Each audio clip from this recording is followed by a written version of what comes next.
हरियाणा के खिलाड़ी विदेशी धरती पर अपनी प्रतिभा का लोहा मनवा रहे हैं और सोनीपत के गांव थाना कला के रहने वाले मुकुल दहिया ने मुंबई में आयोजित हुई सी वाटर स्विमिंग प्रतियोगिता में प्रथम स्थान प्राप्त कर हरियाणा का नाम रोशन किया। और मुकुल दहिया अब आज सोनीपत पहुंचे तो उनका खरगोदा बस स्टैंड से लेकर गांव तक विजय जुलूस निकाला गया। इस मौके पर उन्होंने कहा कि भारत में इस खेल को बढ़ावा देने के लिए काम करना चाहिए और कॉलेज स्तर पर भी छात्र छात्राओं को ये खेल करने के लिए छूट होनी चाहिए। सोनीपत के खिलाड़ी अपनी प्रतिभा का लोहा मनवा रहे हैं और एडवेंचर गेम्स में भी अब हरियाणा के खिलाड़ी अच्छा प्रदर्शन कर रहे हैं। और सोनीपत के गांव थाना कला के रहने वाले मुकुल दहिया ने मुंबई में ऐसा कारनामा कर दिया और 12 किलोमीटर सी वाटर स्विमिंग प्रतियोगिता जीतकर अपने प्रदेश का नाम रोशन किया। सोनीपत पहुंचने पर मुकुल दहिया का जोरदार स्वागत किया गया और खेल प्रेमियों में भी जश्न का माहौल देखने को मिला।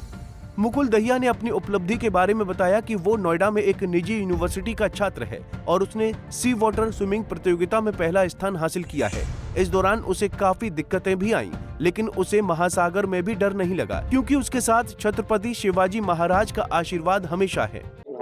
ये मुंबई प्रतियोगिता हुई थी 21 तारीख को और जी मैंने एलिफेंटा केव से लेके गेटवे ऑफ इंडिया तक स्विमिंग करी है, जो जिसकी 12 किलोमीटर सर्टिफिकेट में आया। पर ज्यादा तेज लहरों के और जैसे दुबई से जहाज आ रखे थे उधर, तो उनकी लहरों के मामले में वो ज्यादा 15-16 किलोमीटर तक मेरा डिस्टेंस गया था। अच्छा जी। हाँ जी, ये एडवेंचर स्पोर्ट्स में आता है जी ये, पर सर्टिफिकेट पे 12 किलोमीटर लिखा जाएगा जी उसके लिए। अच्छा, अभी कितने प्रतियोगिता करनी पड़ी इसके लिए?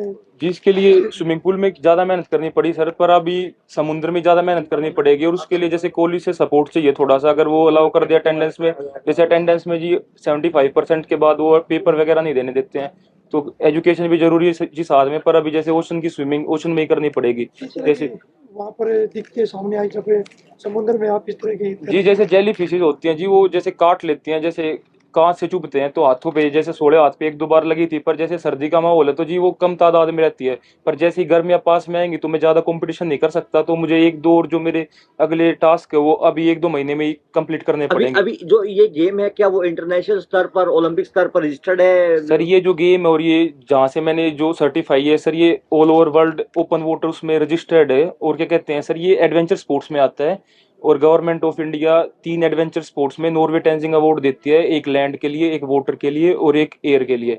तो सर ये एडवेंचर स्पोर्ट्स ओशन के लिए है। तो ये वाटर में अगर मैं जैसे सर 7 चैलेंजेस होते हैं हर एक ओशन में, ओशन 7 चैलेंज है, अगर उसमें से कोई 4 या 5 करता हूँ 3 साल के अंदर, तो गवर्नमेंट मुझे नॉर्वे टेंजिंग पुरस्कार से सम्मानित कर सकती है। अभी वहीं मुकुल दहिया के पिता बलराम ने बताया कि उनके बेटे ने अच्छा खेल खेला है और उन्हें अपने बेटे के इस प्रदर्शन पर गर्व है। जी, मैं ये कहना चाहूँगा सबसे पहले पत्रकार महोदय और जो मेरे हरियाणा के ग्रामवासी और जो इस देश के सहयोग से, देश के आशीर्वाद से और भाईचारा, छोटा माता बुजुर्ग दादी ताई सब के आशीर्वाद से इस भाई ने जो है एलिफेंटा टापू से लेकर गेट ऑफ इंडिया तक समंदर पार किया है। जो कि मैं समंदर में एक बार अपने मामा से मिलने के लिए गया था, बोट से उतरकर वापस भाग गया था गेट ऑफ इंडिया।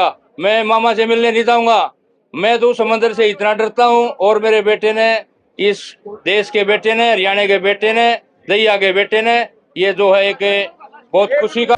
बेटे की उपलब्धि पर पिता का सीना भी गर्व से चौड़ा हो गया। वहीं इस मौके पर मुकुल दहिया ने कहा कि भारत में इस खेल को बढ़ावा देने के लिए काम करना चाहिए और कॉलेज स्तर पर भी छात्र छात्राओं को ये खेल करने के लिए छूट होनी चाहिए। सोनीपत से सनी मलिक, पंजाब केसरी टीवी। हमसे जुड़े रहने के लिए हमारे YouTube चैनल को सब्सक्राइब करें और नई वीडियो की नोटिफिकेशन के लिए बेल आइकॉन को दबाएं।